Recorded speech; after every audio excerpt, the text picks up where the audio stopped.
नताशा, रात में तो मैंने बात नहीं की, लेकिन तुम्हारा इस कदर लेट नाइट आना बहुत गैर मुनासिब है। मिस्टर अब्रार प्लीज, आप मेरे मामलात से दूर रहें तो आपके लिए बहुत बेहतर है। दिन ब दिन तुम्हारा अंदाज और रवैया बदलते ही जा रहा है। आखिर तुम चाहती क्या हो? मैं आपको बता चुकी हूँ कि मैं क्या चाहती हूँ। बार बार बताना मुझे पसंद नहीं।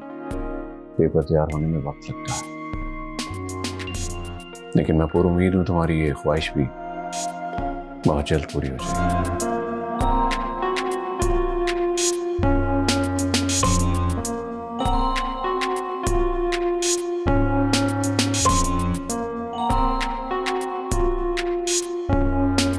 अब्रार, अपनी इन्हीं बातों से तो तुम मेरा दिल जीत लेते हो।